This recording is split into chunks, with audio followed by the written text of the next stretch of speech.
you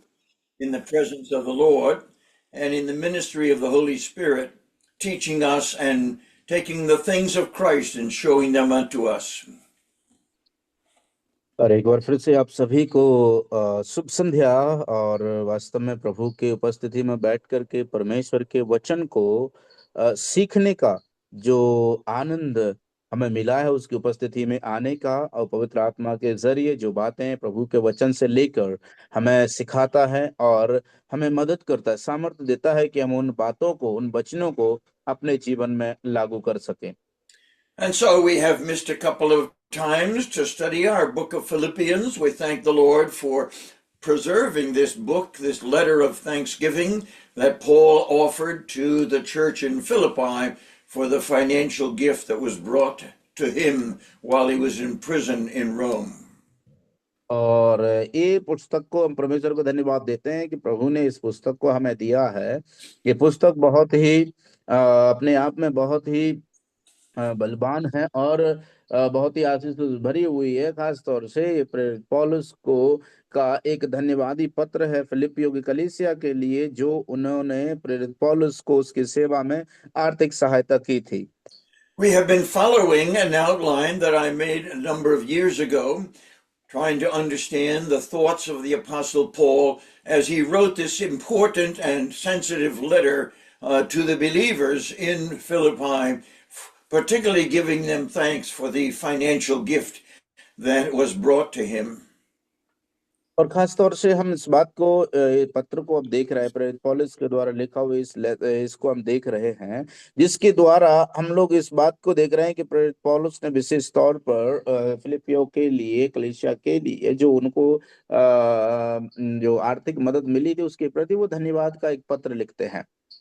And so the Apostle Paul has as his primary theme the joy that comes from the Lord, and that should pervade the life of every believer. And we should be filled with the joy of the Lord that he describes some 16 times in this little epistle. और इसलिए जब हम इस प्रकार से इस पत्र में आते हैं तो हम उस परमेश्वर के आनंद के साथ में हम आनंदित होना चाहिए, क्योंकि हम इस पत्र में जब आते हैं तो प्रेरित पौलुस उस वाक्य को, उस जो आनंद का शब्द है, लगभग 16 बार इस्तेमाल करता है। And so we understand the wonderful word joy is part of the fruit of the Spirit that is described for us in Galatians. The fruit of the Spirit is love, joy, peace, and so forth. और इसलिए क्योंकि आनंद जो है पवित्र आत्मा का एक फल के स्वरूप में है, जिसको हम लोग गलतियों की पत्री में पढ़ते हैं, जहां पर आत्मा के फलों के विषय में लिखा गया कि जो आनंद है, शांति है, कृपा, धीरज, भलाई, जो आनंद जो है वो सब उसमें से प्रेम, आनंद जो दूसरा फल है आत्मा का, उनमें से हम लोग पाते हैं। And so the 4 chapters that we are looking at in the book of Philippians are divided up into thoughts. In chapter 1 is the joy of being in Christ, and the description that Paul gives of the power of the gospel to transform people helps us understand that when we believe in the Lord Jesus Christ, the joy of the Lord becomes a permanent personal possession for every believer in the Lord Jesus. इसलिए हर प्रभु यीशु मसीह में हर एक जो विश्वासी हैं, उनके जीवन में जब वो यीशु मसीह को उद्धारकर्ता के रूप में ग्रहण करते हैं तो उनके जीवन में परमेश्वर का आनंद सर्वदा के लिए, व्यक्तिगत रूप से सदा के लिए, कभी ना हटने वाला अनंत काल तक का जो आनंद है उसके जीवन में आ जाता है जब एक यीशु मसीह को वो स्वीकार करते हैं। And so in chapter 2, the Apostle Paul talks about the joy of becoming like Christ, because the ultimate goal of God for all of us who believe is that we might be conformed to the image of the Lord Jesus Christ and manifest his presence to those around us. और इसलिए मेरे प्यारो, हम लोग इसी प्रकार से जब 2 अध्याय में आते हैं तो यीशु मसीह के जो एक अध्याय में यीशु मसीह में होने का आनंद और दूसरा अध्याय में यीशु मसीह के जैसा बनने का आनंद को हम लोग जो है दूसरे अध्याय में देखते हैं, जहां पर प्रेरित पौलुस उनके समानता में बदलने के लिए उन गुणवत्ताओं को, उन गुणों के विषय में चर्चा करते हैं जिनके द्वारा यीशु मसीह के जैसा जो हम व्यवहार करते हैं उसके द्वारा जो आनंद हमें महसूस होता है। And the Apostle Paul in chapter 3 gives us again the subject of joy, and it is the joy of behaving for Christ. And he emphasizes that each one of us are representative in a wicked world regarding the joy that is provided by the Holy Spirit in order that people might be drawn to follow Jesus Christ as Lord. और इसलिए जब हम 3 अध्याय में आते हैं तो 3 अध्याय में हम जब आते हैं तो यीशु मसीह के लिए व्यवहार करने का आनंद। सो इस दुनिया में हम रहते हुए जहां पर चारों तरफ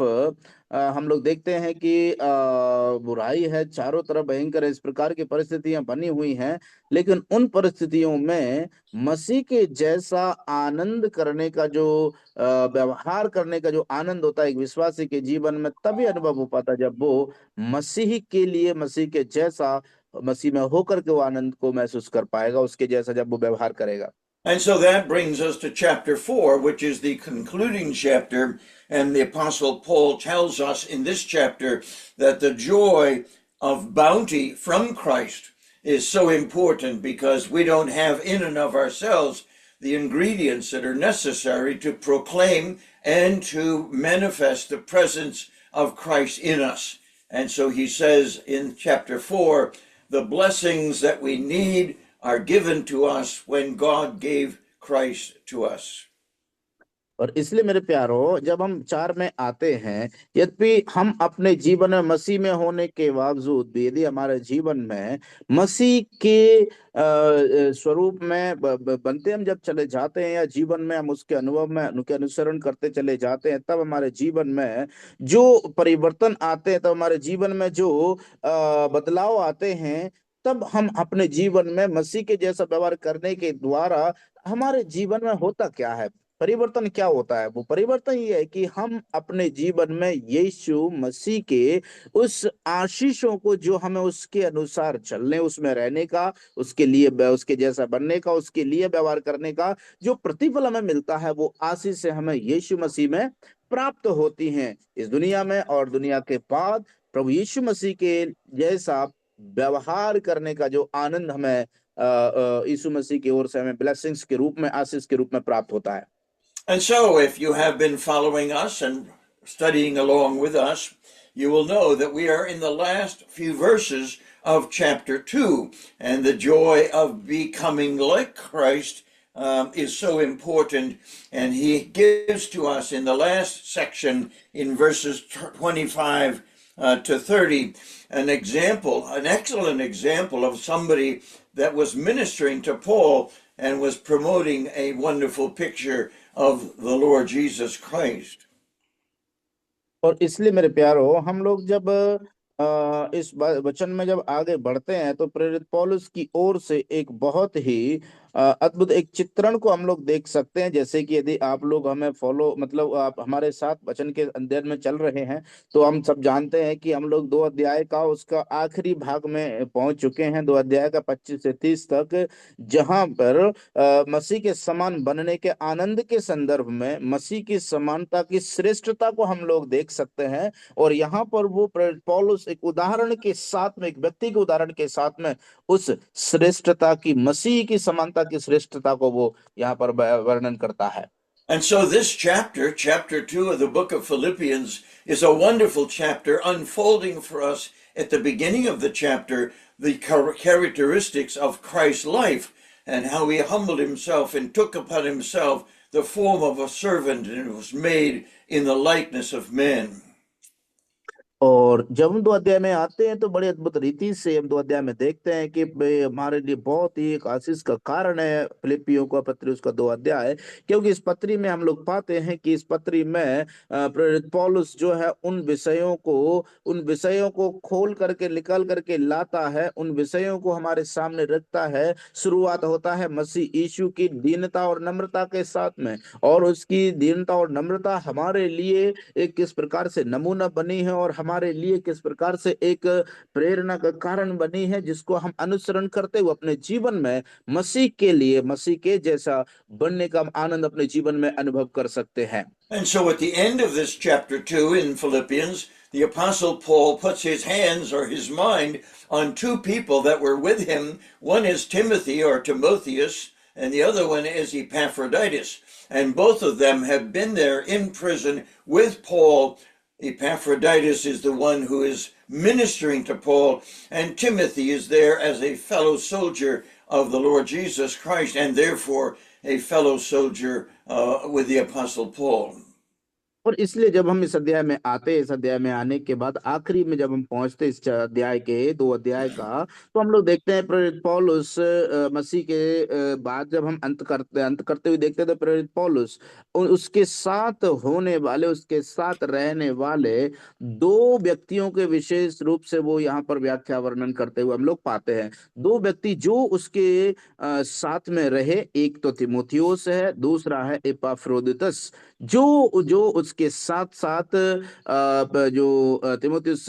उनके साथ में सेवा टहल करने के लिए, और एपफ्रोदितुस को हम देखते हैं जो वचन को उसका सेवकाई में मदद करने के लिए दोनों सहयोगी के रूप में रहते हैं। तो प्रेरित पौलुस उनके विषय में वर्णन करते हुए, व्याख्या करते हुए हम लोग इस अध्याय में देख सकते हैं। And so the Apostle Paul in prison with Timothy gives to us a sample and an understanding of how Timothy presented before the world a wonderful picture or an example of the life of the Lord Jesus Christ in him. And so verses 19 to 24, Paul explains to the Philippians what a blessing it is to have a young man like Timothy in prison with him who is serving the Lord in the same way.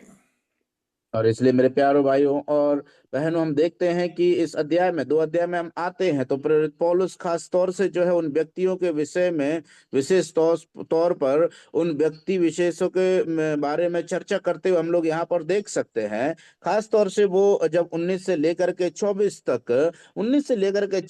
जब हम आते हैं, तो तीमुथियुस और एपफ्रोदितुस का उदाहरण प्रेरित पौलुस रखते हैं, और वो कहते हैं कि सच में इन लोगों का होना, तीमुथियुस का पौलुस के साथ और एपफ्रोदितुस का उसके साथ होना कितने आनंद की और आशीष की बात है, वो उनकी श्रेष्ठता का वर्णन यहाँ पर करते हुए हम लोग उसको देख सकते हैं। And so the second person that Paul presents to help us and to help the church at Philippi realize how Christ becomes alive in the believer, he gives to us in the last few verses 25 to 30 of chapter 2, an excellent picture in the life of Epaphroditus. And so we're going to take him today and try to understand how Paul appreciated, enjoyed, and effectively communicated the abilities and ministry of Epaphroditus to Paul while he was there in prison in Rome.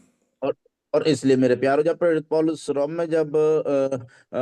बंदी गृह में था, तो हम लोग देखते हैं कि खास तौर से इन उदाहरणों को, जो उनकी मसीह के समान बनने के आनंद के संदर्भ में मसीह की समानता की श्रेष्ठता को वो यहाँ पर वर्णन करते हम लोग पाते हैं। खास तौर से एपफ्रोदितुस के विषय में वो इस प्रकार से उसका जेल में जब वो था, वहां पर उसके साथ होने का उस आनंद को अनुभव करता है। खास तौर से ये नया व्यक्ति, एक जवान एपफ्रोदितुस जो उसके साथ था, उसके सहयोग करने के लिए, और उसकी श्रेष्ठता का जो उसके साथ होना, उसके साथ रहने की जो श्रेष्ठता पौलुस अनुभव करता है, उस बात को वो यहाँ पर वर्णन करते हुए हम लोग पाते हैं 2 अध्याय का 25 से लेकर के 30 तक।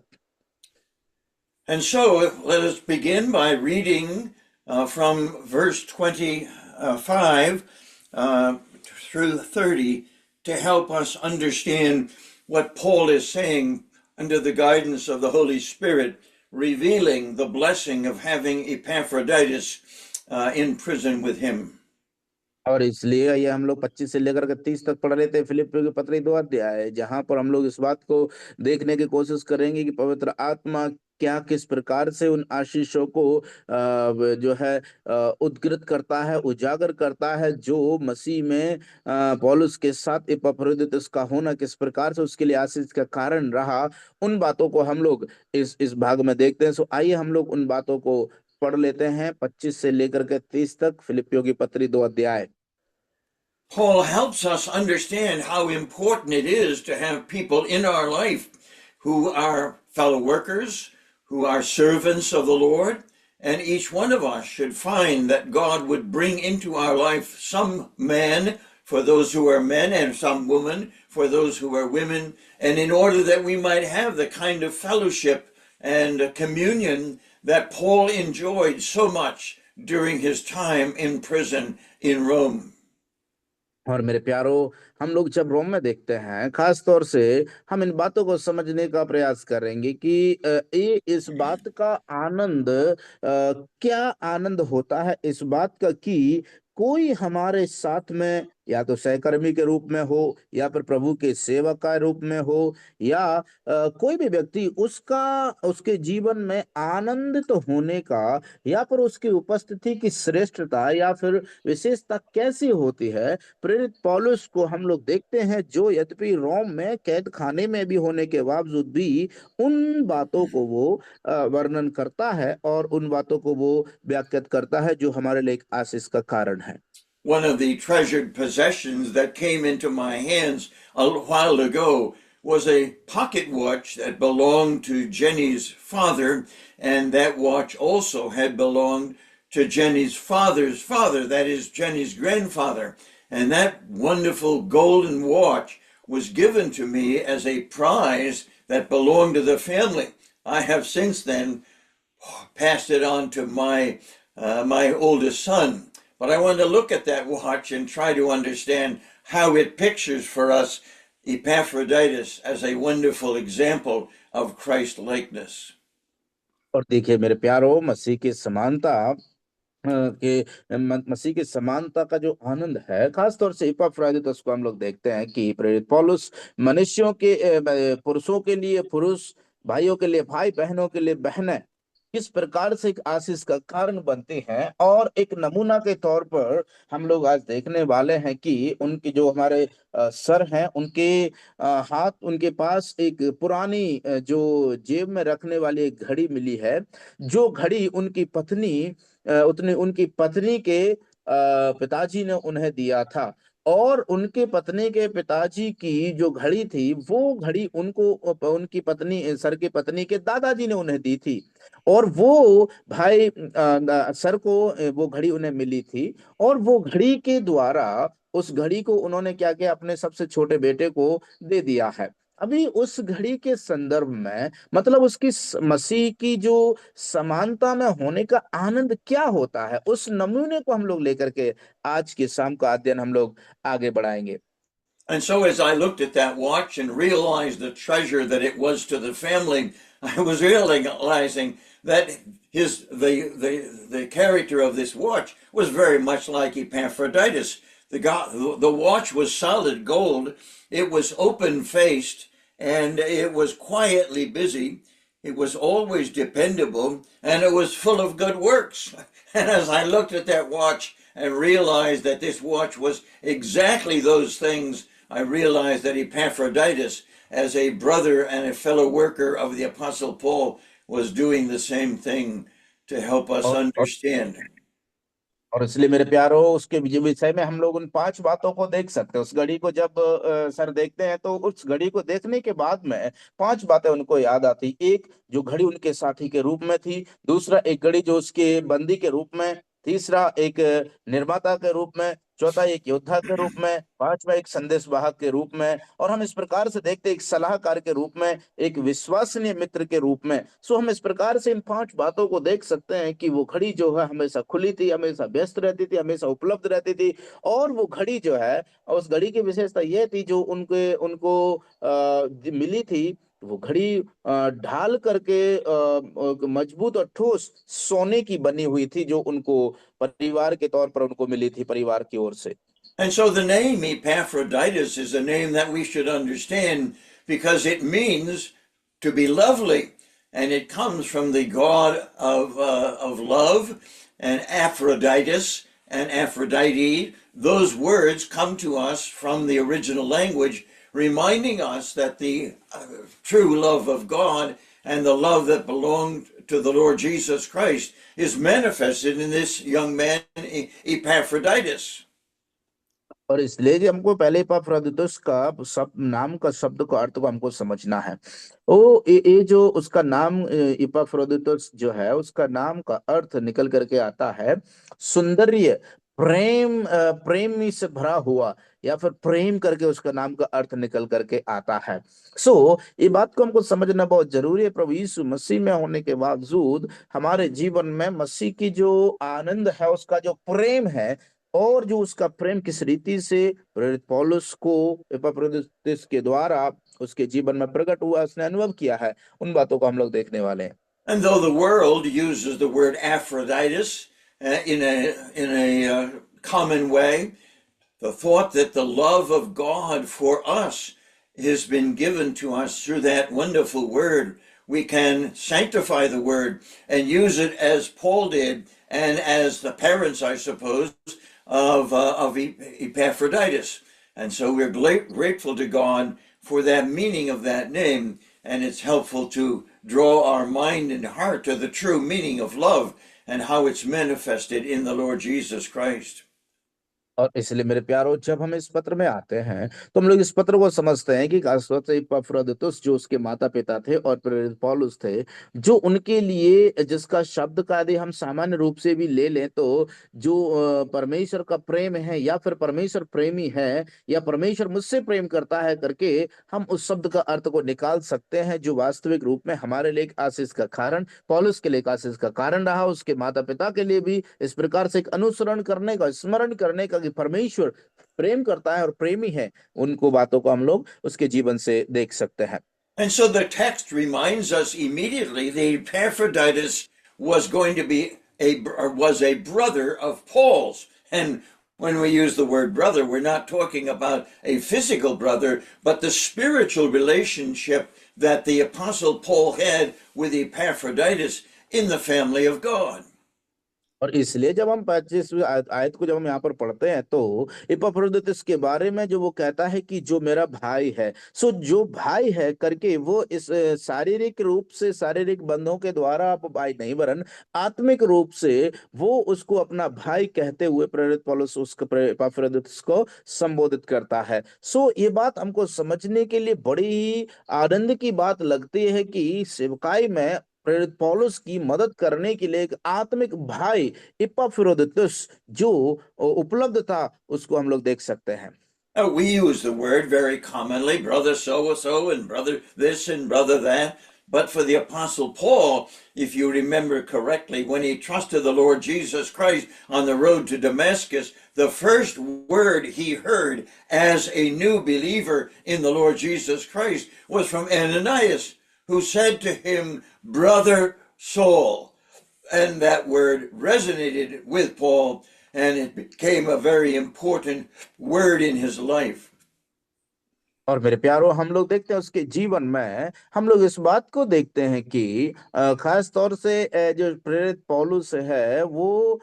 इस शब्द को, भाई शब्द का अर्थ प्रेरित पौलुस ने कब और कहाँ इस्तेमाल किया और कब उसने समझा, हम लोग देखते हैं कि खास तौर से जब पहली बार प्रेरित पौलुस का यीशु मसीह के साथ हस्तक्षेप एनकाउंटर जो उसने उस समय में जब वो जो हस्तक्षेप हुआ था, तब वो उसके पास गया और अनानियास की जो बात थी, उस शब्द को उसने, उस भाई शब्द का अर्थ को उसने उस समय में महसूस किया। जब अननियास उसके पास आया और अननियास ने तो पौलुस को बोला, हे भाई साउल करके वो बोलता, तब पौलुस ने उस भाई शब्द का मूल अर्थ को उसने समझा और उसकी वाणी को उसने महसूस किया है। And so that word is full of meaning for each of us, because it reminds us that if we are brothers, we have the same Father, and that same Father is of Christ, is of course God the Father, and He gave us the new birth through the ministry of the Holy Spirit by believing on the Lord Jesus Christ. और इसलिए मेरे प्यारो, हम भी यदि उसी संदर्भ को लेकर के आए तो हमारा भी एक परमेश्वर पिता है जो यीशु मसीह के द्वारा हमें पवित्र आत्मा के जरिए नया जन्म होने के कारण, हम मसीह में होने के कारण एक दूसरे के भाई और बहन बन जाते हैं। And so the Apostle Paul not only reminds us that we have the same Father, but we belong to the same family. And as Paul traveled around the then known world, he wanted to find those who were of the same family, the family of God. And we have had that same wonderful experience of being like Epaphroditus, appreciating, enjoying, and celebrating the fact that we belong to the same family as many other believers around the world. और इसलिए मेरे प्यारो, हम लोग इस बात को देखते हैं प्रेरित पौलुस के जरिए से एपफ्राइदितुस के विषय में, वो उन बातों को जो परमेश्वर की ओर इस प्रकार से प्रेरित पौलुस संबोधित कर रहा है, इस बात की घोषणा एक ही परिवार के सदस्य हैं, हमारा एक ही पिता है, हम एक ही परिवार के सदस्य हैं, और उस परिवार के कारण हमारे साथ जो एक परिवार का जो गठबंधन है, एक परिवार का होने का जो जुनून है, एहसास है, वो मैं हर पल स्मरण दिलाता है कि हम उस परमेश्वर के परिवार के सदस्य हैं, उनके साथ हम मिले हुए हैं, और वो उसमें हम भाई और बहन करके अलग अलग ठहराए गए हैं। And the third characteristic that was the result of becoming a member of the family of God is that we have the same freedom, the wonderful liberty of being a child of God and set free from the control and slavery to the world and perhaps even to the devil. We have a freedom that the world doesn't understand nor can they enjoy it. और मेरे प्यारो, इसलिए जब तीसरा उसके विशेषता में हम जाते हैं, तो तीसरा विशेषता में कि जब मसीह में हो करके हमें उस परिवार, एक ही परिवार के सदस्य होने के नाते हम सबके पास समान एक ही प्रकार की स्वतंत्रता, एक समानार्थी स्वतंत्रता का अनुभव हम लोग करते हैं, क्योंकि प्रेरित पौलुस जो है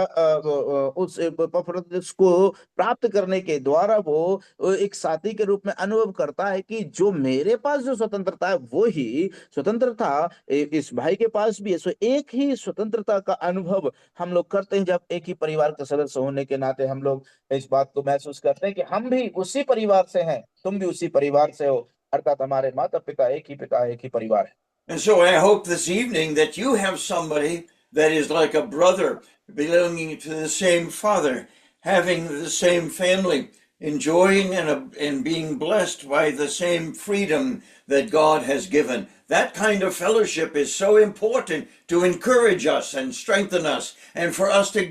visit together and celebrate these blessings of belonging to the Lord Jesus Christ.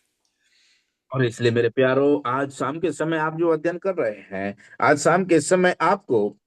इस प्रकार से आपके जीवन में अनुभव होना बहुत जरूरी है कि हो सकता है आपके पास एक ही परिवार का कोई भाई और बहन हो, और सच में देखिए उस संगति का कितना आनंद, और उस मीठी संगति को हम किस प्रकार से अनुभव कर सकते हैं, जिस परिवार में एक ही पिता हो, एक ही परिवार के सदस्य हो, एक ही प्रकार की स्वतंत्रता हो, और इस प्रकार की जो स्वतंत्रता, इस प्रकार की जो हमारा संगोष्ठी है, संगति है, वो सच में बहुत ही एक आशीष के रूप में वो संगति साबित होती, जो हमारे जीवन में अनुभव होता है, जब हम उस बात को महसूस कर पाते हैं, समझते हैं जब। It must have been a joy for these soldiers that were around them who had trusted the Lord Jesus Christ as a result of Paul's message, to hear Epaphroditus and Paul discuss the blessing of having each other as a brother in Christ. And so we see a fourth point, and that is a wonderful future that Paul could say to Epaphroditus, we're going to go be with Christ. These blessings of salvation are not just temporal, but they're eternal, and we will enjoy the fellowship throughout eternity with each other in the presence of the Lord Jesus.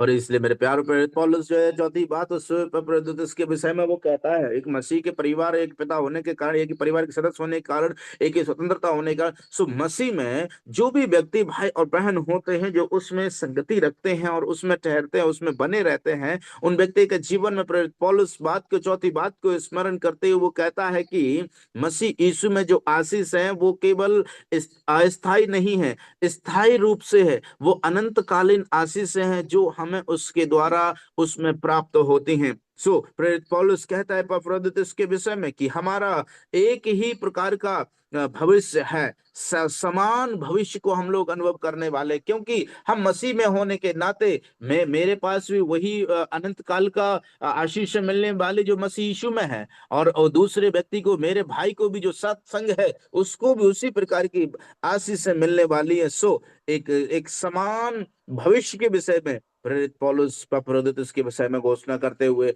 हम लोग यहाँ पर देख सकते हैं। And so Epaphroditus and Timothy and Paul there in prison must have thought of these things over and over again, and they must have realized that the spiritual blessings, the fortunes that belong to us, when we remind ourselves what Paul told us in Ephesians, that the Father has given to us all spiritual blessings to enjoy, to appreciate, and to manifest to the world around us. और इसलिए मेरे प्यारो, जो यहाँ पर हम लोग देखते हैं कि उन परिस्थितियों को, एक ही प्रकार की परिस्थितियों को, खास तौर से प्रेरित पौलुस जो जेल में है, तिमोथियुस जो जेल में है, और एपफ्रोदितुस जो एक ही समय में एक ही प्रकार की परिस्थितियों को वो मसीह यीशु में एक ही परिवार के सदस्य होने के नाते वो एक ही प्रकार की आशीषों को प्राप्त करते हुए जो है एक ही समान परिस्थितियों का वो अनुभव कर रहे हैं। देखिए मेरे प्यारो, जब हम मसीह में होते हैं, भाई बहन होते हैं, तो हमारे जीवन में भी, हमें भी जो हमारे भाइयों के प्रति जो उनकी परिस्थितियां दुख तकलीफ होती हैं, हमारा दृष्टिकोण भी, हमारा नजरिया भी समानार्थ होना बहुत जरूरी है। क्योंकि हम जब उस प्रकार से देखते हैं तो प्रेरित पौलुस जो है उसको ऐसे में घोषणा करता है कि एक ही प्रकार की परिस्थितियां उन सबके सामने थी। वो जेल में उसको उनको अनुभव कर रहे थे, और उसमें होने का वो आनंद को महसूस करते हुए हम लोग पौलुस को और उसके बाकी में जो तिमुथियुस और एपफ्रोदितुस को देख सकते हैं। They must have enjoyed the communion, talking about the wonderful blessings of salvation. And perhaps one of the most important aspects of truth that they would have talked about with each other was they had the same forgiveness of sin. God had promised that when they believed in the Lord Jesus Christ, whether it's Paul or Barnabas or Silas, or in this case Epaphroditus, all their sins were forgiven, past, present, and future. What a delightful consideration as a believer in the Lord Jesus. और मेरे प्यारो देखिए, जब वो एक साथ उन परिस्थितियों का आनंद उठा रहे थे, तो मैं समझता हूं कि जब वो लोग वहां पर एक दूसरे के साथ मसीह यीशु में उन परिस्थितियों का लुत्फ उठाते हुए उन परिस्थितियों को आनंद का अनुभव कर रहे थे, तो वो उन परिस्थितियों में एक दूसरे के प्रति एक समान क्षमा को, एक ही प्रकार की क्षमा का उन्होंने अनुभव किया है। क्योंकि हम जब मसीह यीशु में आते हैं, मसीह यीशु में आने के बाद में जब हमारे पाप क्षमा हो जाते हैं, तो चाहे वो बरनबास हो, चाहे वो सिलास हो, चाहे वो पौलुस हो, चाहे वो और अन्य कोई प्रेरित हो, जिन्होंने भी यीशु मसीह को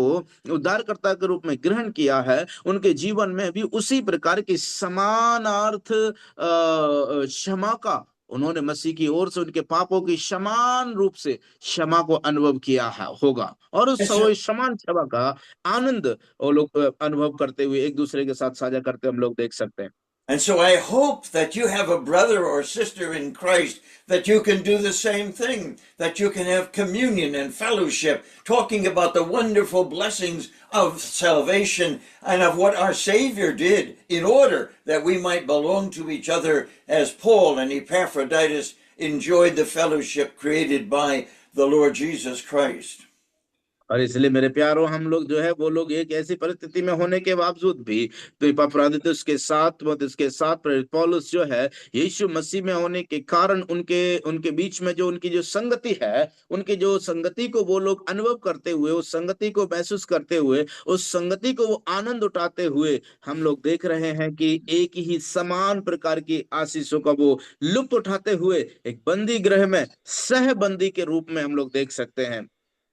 And so the Apostle Paul moves on, and he says in this same verse, not only is Epaphroditus a brother, but he is also a companion in labor, or he's a fellow worker. And again, what a wonderful blessing it was for Paul to have Epaphroditus there in prison with him for a period of time while Epaphroditus ministered and served Paul in his practical needs. और मेरे प्यारो, जब हम प्रायोगिक तौर पर देखते हैं एपफ्रोदितुस के विषय में, ना केवल वो इतना ही कहता है पौलुस की एपफ्रोदितुस मेरा भाई है, वरन वो कहता है सहकर्मी भी है। सहकर्मी मतलब वो देखिए किस प्रकार के आनंद को प्रेरित पौलुस प्रकट करते हुए, जाहिर करते हुए एपफ्रोदितुस के विषय में वो कहता है कि मेरी सेवा में मेरे साथ सहकर्मी के रूप में एपफ्रोदितुस है, और उस आनंद को वो अनुभव करते हुए प्रेरित पौलुस को हम लोग यहाँ पर देखते हैं। And then we realize that Paul includes Epaphroditus as a fellow soldier, and that reminds us of the conflict that each one of us have with the world around us, with the devil above us and the flesh within us. As Paul and Epaphroditus discussed these enemies, it must have been a wonderful encouragement to Paul and Epaphroditus to know that they weren't alone in this battle and that they were fellow soldiers in the army of the Lord Jesus. और इसलिए मेरे प्यारों, जिस प्रकार से हम सबको ज्ञात है कि हमारे जो तीन शत्रु हैं, जो शैतान जो हमारे ऊपर है, संसार जो हमारे आसपास है, शरीर जो हमारे अंदर है, सो इन तीनों शत्रुओं से जो है बचाव के लिए, या फिर इन तीनों से किस प्रकार से जीत सकते हैं, उनके साथ में प्रतिद्वंदी के रूप में खड़े होने के द्वारा पौलुस इस आनंद को प्रकट करते हैं कि वो अकेले नहीं हैं। वो ही केवल अकेले नहीं है, उनके साथ उनके भाई भी हैं, उनके साथ जो वो कहता है कि वो मेरा संगी योद्धा है, एक मसीह की, उस मसीह की सैनिक है, यीशु मसीह का एक सैनिक के रूप में, एक योद्धा के रूप में प्रेरित पौलुस के साथ में उसको उत्साहित करने के लिए हम लोग उसको देख सकते हैं। वो कहता है कि वो मेरे साथ एक बंदी, एक योद्धा के रूप में है, जो हम उस युद्ध के समय उसके साथ डटकर सामना करें। मसीह यीशु का योद्धा के रूप में वो प्रकट करता है। We're not told what all the Epaphroditus did, but we can understand that the conditions in the prison, actually a house where Paul was chained to the guards 24/7, but Epaphroditus was there, maybe to prepare his meals, maybe to wash his clothes. We don't really know, but what a wonderful provision of God that Epaphroditus would come from Philippi, and he came not only with the opportunity to minister to Paul's needs, but he came with a financial gift for Paul while he was in prison from the poor saints, the poor believers in the city of Philippi. और इसलिए मेरे प्यारो, हम लोग देखते हैं कि प्रेरित पौलुस जो है एपफ्रोदितुस के विषय में चर्चा करते हुए वो इस प्रकार से कहता है कि वो मेरा सहभागी, एक सहबंदी के रूप में। सहबंदी के रूप में मतलब यहाँ पर एपफ्रोदितुस के विषय में ज्यादा तो नहीं कहा गया कि उसने क्या किया है, लेकिन हम इस बात को समझ सकते हैं कि पौलुस जो है एक रूम में, एक कमरे में बंद है, एक बंदी गृह में, और जहां पर दिन के 24 घंटे और 7 दिन हफ्ते के वो वहां पर बंद है। तो एपफ्रोदितुस उसके साथ बंदी होने का तात्पर्य यह है कि जहां पर वो सैनिक के कोई नजर बंद होकर के प्रेरित पौलुस था, लेकिन उसके बावजूद भी हम यहाँ पर क्या देखते हैं कि एपफ्रोदितुस हो सकता है प्रेरित पौलुस के जो है पानी पिलाने के लिए हो, ये हो सकता है उसको कपड़े धुलने के लिए होगा, हो सकता है उसको कुछ खिलाने के लिए होगा। सो एपफ्रोदितुस आता तो है, लेकिन वो अकेला खाली हाथ नहीं आता। जो फिलिप्पी के जो गरीब संत लोग हैं, उन्होंने उनकी ओर से प्रेरित पौलुस को, जो बंदी गृह में था, फाइनेंशियल गिफ्ट और एक आर्थिक मदद को लेकर के वो आता है, जो पौलुस के लिए बड़ा ही आनंद और बड़ी ही आशीष का कारण रहा। And so the Apostle Paul was very appreciative of the work that Epaphroditus was doing, and he, in the midst of all of this, he became very, very sick, even to the point of death. And Paul acknowledges the challenge and sorrow that he was experiencing because Epaphroditus was not well at all. और मेरे प्यारों, जब एपफ्रोदितुस वहां पर वो रहते हुए हम देखते हैं कि उसका उसका कष्ट को हम लोग देखते हैं, जो प्रेरित पौलुस उसकी सराहना करता है। यद्यपि हम देखते हैं कि वो वहां पर रहते हुए एपफ्रोदितुस जो है इस प्रकार से बीमार हुआ, इस प्रकार से बीमार हुआ था कि वो मानो मरने पर था। और उसके कष्ट के विषय में प्रेरित पौलुस उसके साथ रहते हुए उसके कष्ट की प्रशंसा अनुशंसा करते हुए हम लोग प्रेरित पौलुस को यहाँ पर देख सकते हैं। And so God in his wisdom allowed Epaphroditus to suffer some disease or some sickness. But what is amazing that he was surprised that if the word had gotten back to Philippi that he was sick almost to the point of death, and he was filled with sorrow because he didn't want people to know how sick he was. मेरे प्यारो, इस प्रकार से हम लोग देखते हैं कि प्रेरित पौलुस और जो एपफ्रोदितुस है वो वहां पर बीमार हो गया। कितना वो बीमार हुआ करके वो इस बात को उनको नहीं बताना चाहता। यद्यपि हम देखते हैं कि उसके जो बीमार होने का, उसके दुख के विषय में प्रेरित पौलुस जो है ये नहीं बताना चाहता कि वो किस प्रकार से हुआ, वरन वो इस बात को दर्शाना चाहता है कि उसकी आवश्यक बातों में उसकी सेवा टहल करने के लिए, उसकी बीमारी में, उसके दुख तकलीफ में उसका सहयोगी के रूप में इपफ्रोदितुस वहां पर था। हम लोग उस बात को देख सकते हैं जो उसके विषय में चर्चा करते हुए प्रेरित पौलुस उसके दुख का प्रशंसा करते हुए उस आनंद को अनुभव करता है कि मेरी ऐसी परिस्थिति में भी मेरे साथ मेरा संगी एक भाई है। Most of us don't understand the thinking of Epaphroditus when he was so ill and so unable to carry out his responsibilities. He learned somehow that somebody had carried a message back to Philippi that Epaphroditus was so sick he was on the verge of death.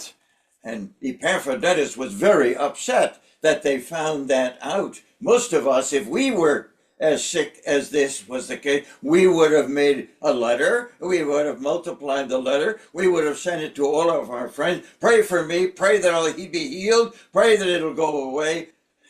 But not Epaphroditus. He was very upset that they learned that he was sick.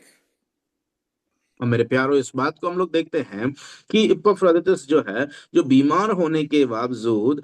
वो ये नहीं चाहता था कि फिलिपियों में जा करके वो उसकी बीमारी का चर्चा करे और उसका दुरुपयोग करके उसका फायदा उठाते हुए उसको कुछ मदद मिले या फिर वो किसी चीजों की चाह रखता हो। वरन वो उन बातों के विषय में उसने बिल्कुल भी चिंतन नहीं किया और ना ही उन बातों पर उसने कुछ भी ध्यान लगाया। लेकिन हम देखते हैं जो कि एपफ्रोदितुस को जब उसको इस बात का अंदाजा लगा कि वो बीमार है तो उसने उन बातों का फायदा नहीं उठाया। यदि हम उस एपफ्रोदितुस की जगह पर यदि हम लोग होते या हम में से आज के दुनिया के कोई भी लोग होते तो क्या करते? उस परिस्थिति का, उस सिचुएशन का जो फायदा उठाते हुए हम लेटर लिखते, उन लेटरों को जो है दुनिया भर में हम लोग तमाम जगहों पर पहुंचा देते और तमाम जगहों पर पहुंचा करके प्लीज हमारे लिए प्रार्थना करो, हम चंगे हो जाएं, हमारी बीमारी हट जाए, हमें हमें इस बीमारी से जल्दी छुटकारा मिल सके। हम दुनिया भर के कार्यों में, दुनिया में हम उन पत्रों को, उन लेटरों को जनरेट करके उनको भेज देते। लेकिन एपफ्रोदितुस का दुख इस बात का है कि वो इस बात के प्रति जान करके, यद्यपि वो मरने पर भी था, लेकिन फिर भी वो उन वहां पर जाकर के उन बातों के विषय में चर्चा नहीं करता है और ना ही उन बातों के विषय में वो बोलता है। हम लोग देख सकते हैं। And so the Apostle Paul emphasizes very clearly that Epaphroditus was very sorry. It's amazing to us because most of us couldn't find a friend in our circle of friendship that would have the same attitude or the same thoughts, that they got sick and people heard that they got sick and they were so upset, not with their sickness, but with people understood that they were sick. There is for us this wonderful responsibility to try and trust the Lord with every circumstance of life and realize that God has brought this into the life of Epaphroditus and Paul, and they can share that burden together. और मेरे प्यारो, पौलुस एपफ्रोदितुस को दोनों ऐसी परिस्थितियों में लेकर के आया। एक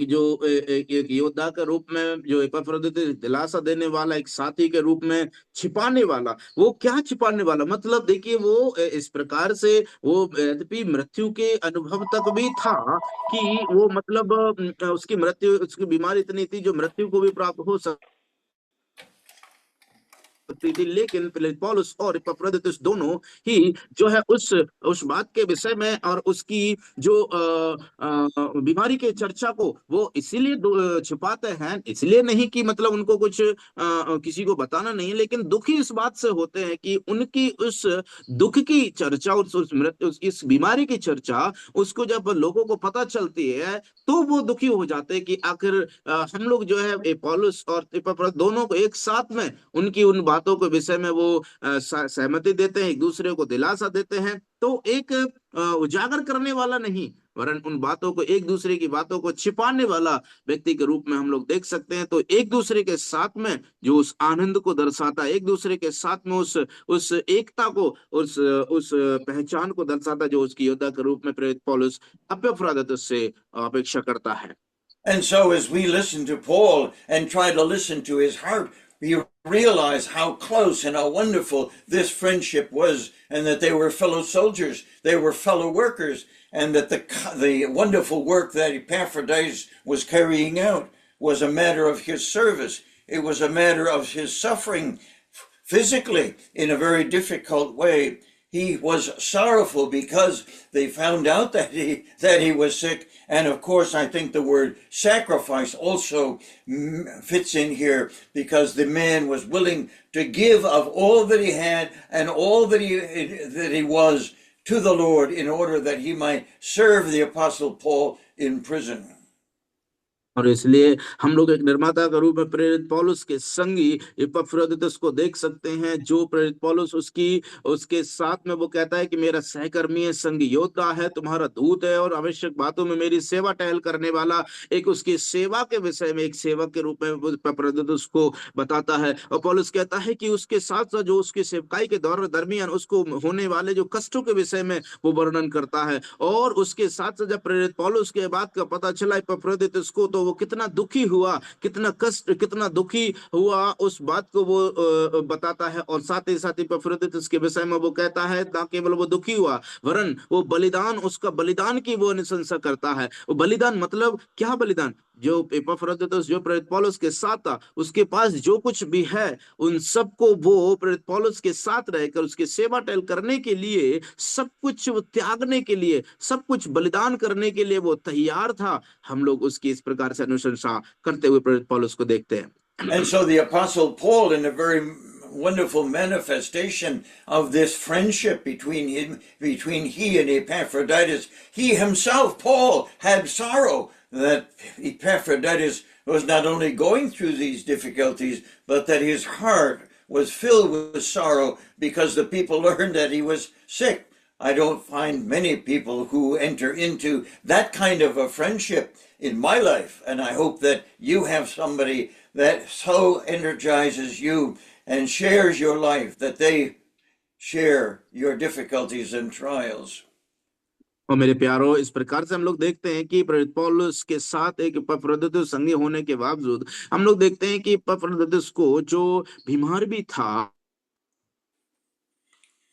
और वो इपफ्रदीतुस इसलिए दुखी नहीं था कि प्रेरित पौलुस के संग वो बीमार हो गया है, वरन वो इसलिए दुखी था कि लोगों को यह पता चला कि वो प्रेरित पौलुस के संग रहते हुए वो मृत्यु के तक पहुंच गया था, बीमार होने के इतनी अवस्था पहुंच गई थी, इसलिए वो दुखी था। और मेरे प्यारो, वर्तमान में मैं नहीं समझता कि हमारे पास इस प्रकार की मित्रता या फिर इस प्रकार के कोई मित्र आज इस दुनिया में हमको मिलते हों, जो हमारे साथ साथ हमारे लिए जोखिम उठाते हों, या तुम्हारे साथ में रह करके वो तुम्हारे लिए बीमार होकर के यद्यपि मृत्यु के उस तक भी पहुंच जाए, तब भी उन बातों के विषय में हो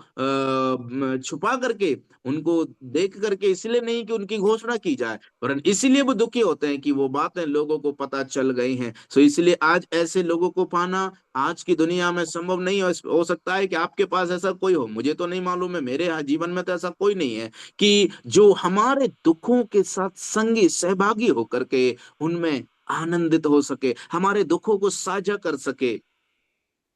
It would be natural for us to be unlike Epaphroditus. We would like people to know that we got sick, and we would like our friends to know it as well. And so it's important for us to realize that the Apostle Paul was appreciative of, he was thankful to God for sending Epaphroditus to minister to him, and that he himself was going to be the same kind of friend to Epaphroditus. And so for us as believers in the Lord Jesus Christ, it is helpful for us to find somebody who shares our mind, shares our emotions, shares our will, and is the kind of friend that Epaphroditus was to Paul and Paul was to Epaphroditus. और मेरे प्यारो, ये बात देखिए, आज की दुनिया में ऐसा होना बहुत ही असंभव लगता है कि ऐसा कोई मित्र को प्राप्त करना जो हमारे साथ में हमारे दुखों को साझा करने वाला हो, हमारे विचारों को साझा करने वाला हो, हमारे साथ हमारी इच्छाओं को साझा करने वाला हो, और हमारे हमारे जो विचारों को, हमारे हमारे मन को, हमारे इच्छाओं को, हमारे मनसाओं को साझा करने वाला हो मेरे प्यारों। लेकिन यदि हम आज की दुनिया में तो ये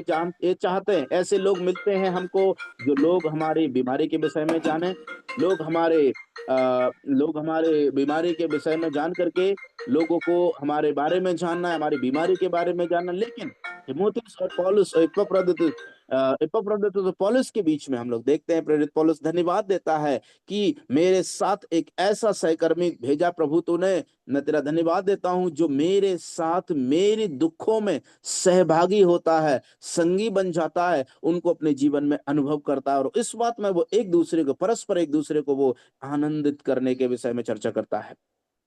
And so we realize that the Apostle Paul, in his blessing of the Lord from Epaphroditus, was particularly thankful that the poor saints in Philippi had put their money together, and because there was no way of communicating that money, he could only send it by a trusted servant of the Lord, and that servant, of course, is the Epaphroditus.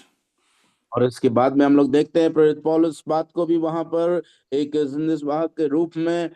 हम लोग देखते हैं, जहां पर वो इस प्रकार से था, वहां पर उसको उसके साथ कोई भी ना होने के बावजूद हम लोग इस बात को देखते हैं कि प्रेरित पौलुस के साथ जो है उनके लिए हम लोग देखते हैं कि एक संदेशवाहक के रूप में, एक विश्वास योग्य एक सेवक के रूप में इपफ्रुदीतुस को पाता है, जिसके द्वारा वो लोग प्रेरित पौलुस तक उसका विश्वास योग्य वफादार सेवक के साथ द्वारा आर्थिक मदद को भेजते हैं। And that brings us to a very important reason why we have the book of Philippians in our possession as a part of the Word of God. A thank you letter from Paul to the Philippians, and Epaphroditus was going to carry this letter back to the church at Philippi in the same way that he carried the financial gift from the church there to Paul in prison. इसीलिए यही कारण, यही बात हमें इस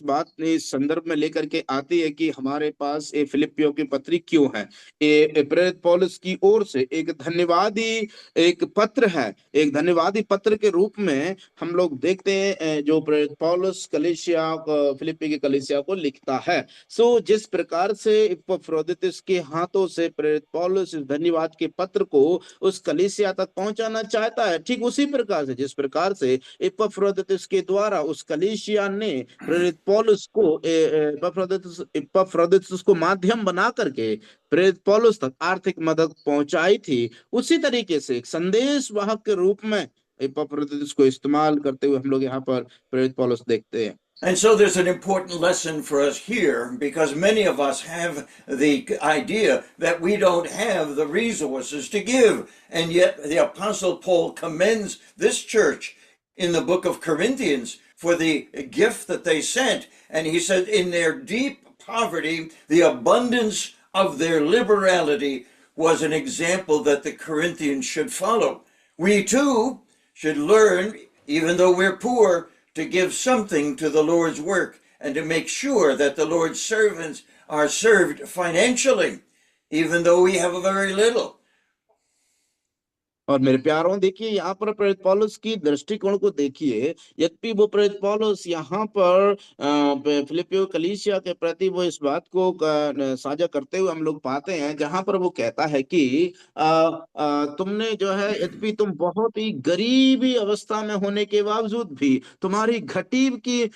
घटी में भी तुमने बहुतायत के साथ में जो बहुतायत के जो भेंट को आनंद करने वाले भेंट को तुमने मुझे दिया। तो हम लोग यहाँ से इस बात को सीखते हैं, इस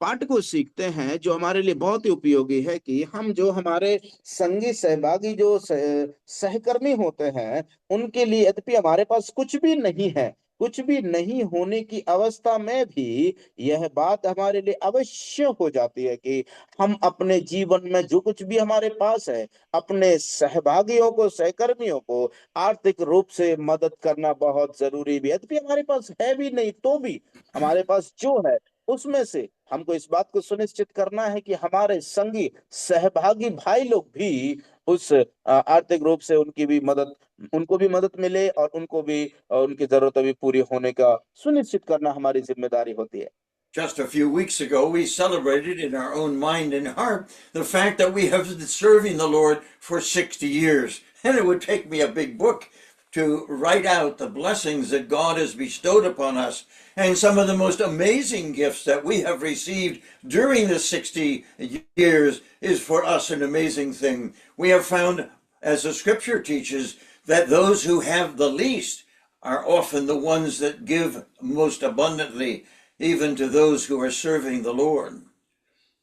और मेरे प्यारो, ये बात हमारे लिए बड़े आनंद की बात है। जो आनंद की बात यह है कि भाई ने जो हमारे सर ने जो है अभी 60 साल प्रभु के सेवकाई में पूरे किए हैं और कुछ ही हफ्तों पहले उन्होंने उस बात का आनंद मनाया है, उस बात के लिए परमेश्वर को धन्यवाद दिया है। और उस समय में उस परमेश्वर को धन्यवाद देते हुए परमेश्वर ने जो उन्हें इस प्रकार से उन्हें अनुग्रहित किया है, आशीषित किया है और उन्हें दिया है, वैसे ही वो भी एक पिता के उस परमेश्वर की कृपा को, उसके अनुग्रह को उन दूसरों तक पहुंचाने के लिए क्रमबद्ध और कर्तव्यबद्ध होते हैं।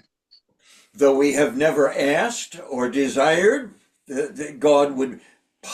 abundantly pour into our lives, we chose when we began serving the Lord 60 years ago that we would never ask. And some of the blessings that God has bestowed upon us is encouraging to us. One time we received a bunch of cornmeal. We received a live chicken. We received a live goat. And they were told to us that this comes from our house and must go to your house. I can remember a young child, coming and bringing in Nigeria with his two hands a currency of their country that was worth about 5 cents. And we thank the Lord for that. And we have made it a practice of our life to write a letter of thanks for every gift that we have received during these 60 years. और इसलिए मेरे प्यारों, भाई ने जो है 60 साल की सेवकाई में दरमियान 60 सालों की जो सेवा उन्होंने किया है, प्रभु ने किस प्रकार से उन्हें इस्तेमाल किया है उनके जीवन में। जब जब भी उन्होंने जो है प्रभु ने जब उन्हें आशीषित किया है, उन्होंने एक चीज को अपने जीवन में सबसे उच्च स्तर पर उन्होंने अनुसरण किया है, वो कि सेवकाई के दरमियान वो किसी से भी आर्थिक मदद नहीं मांगेंगे, वरन उसके बावजूद परमेश्वर ने बड़ी दया से, कृपा से कई लोगों को हाथ फैलाते हुए जो है उनको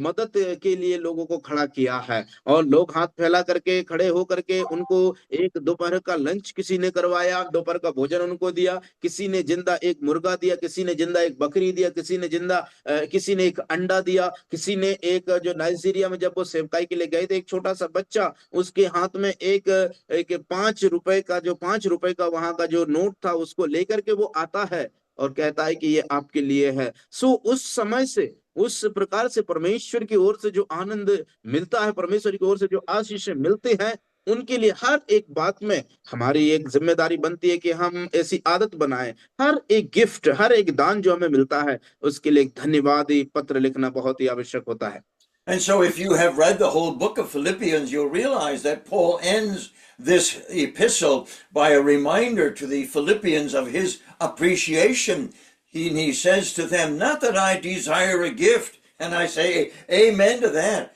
So many Christian organizations are trying to raise funds, plead with people that they will supply, but not God. God is the one who promises he will meet all our needs according to his riches in glory by Christ Jesus. और इसलिए मेरे प्यारो हम लोग आज के इस रूप में आप देखते हैं कि प्रेरित पौलुस यहाँ पर उस बात को संदेश को हम तक पहुंचाना चाहता है कि जिस परमेश्वर पर हमने विश्वास किया है वो परमेश्वर विश्वास योग्य है। उस मसीह यीशु में जो हमें आत्मिक आवश्यकताएं हैं और जो भी हमारी आर्थिक आवश्यकताएं हैं मसीह यीशु में उनको पूरा करने में वो सक्षम है। इसलिए प्रेरित पौलुस एक धन्यवाद एक प्रशंसनीय बात को वो कहते हुए प्रेरित पौलुस उन आज हमारे लिए एक नमूना बनता है और उनके लिए वो वचन कहता है कि परमेश्वर किस प्रकार से कार्यरत होता है। And so let's close our study by reading again these wonderful verses which describe from verse 25 to the end of verse 30, and we will know something more. And the Spirit of God will teach us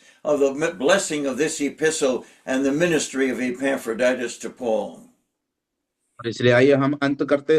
हम इस सभा का अंत करते हुए इन वचनों को 25 से लेकर के फिलिपियों की पत्री 2 अध्याय 25 से लेकर के 30 तक हम लोग पढ़ लेते हैं और हम उन बातों को गहराई से जानने की कोशिश करेंगे आने वाले दिनों में जो परमेश्वर हमसे बातें करना चाहता है। Please read this portion. और आइए हम लोग पढ़ लेते हैं। पर मैंने इपफ्रोदितुस को जो मेरा भाई और सहकर्मी और संगी योद्धा और तुम्हारा दूत और आवश्यक बातों में मेरी सेवा टहल करने वाला है तुम्हारे पास भेजना अवश्य समझा क्योंकि उसका मन तुम सब में लगा हुआ था। इस कारण वह व्याकुल रहता था कि क्योंकि तुमने उसकी बीमारी का हाल सुना था। सो हम लोग यहाँ हाल सुना था और निश्चय वह बीमार तो हो गया था, यहाँ तक कि मरने पर था, परंतु परमेश्वर ने उस पर दया की और केवल उस पर ही नहीं पर मुझ पर भी कि मुझे शोक पर शोक ना हो। इसलिए मैंने उसे भेजने का और भी यत्न किया कि तुम उससे फिर भेंट करके आनंदित हो जाओ और मेरा भी शोक घट जाए। इसलिए तुम प्रभु में उससे बहुत आनंद के साथ भेंट करना और ऐसों का आदर किया करना, क्योंकि वह मसीह के काम के लिए अपने प्राणों पर जोखिम उठाकर मरने के निकट हो गया था, ताकि जो घटी तुम्हारी ओर से मेरी सेवा में हुई उसे पूरा करे। And so it would be good if you read the book of Philippians again and try to imagine reading it for the first time without having any background of where it came from or who wrote it or who was involved in communicating it. It's a great message that Paul gave to the church at Philippi, and the church from that day until this has rejoiced in the blessing and the challenges that Paul gave to the Philippian church and that he gives to us today. Thank you. मेरे प्यारो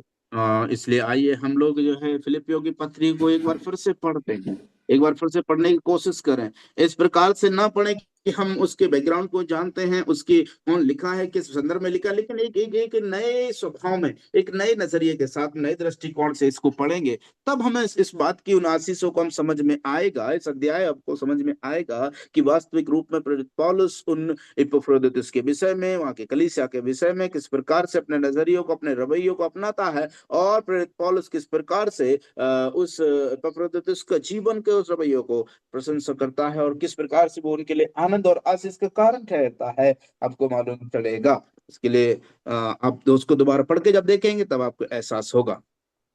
Thank you very much.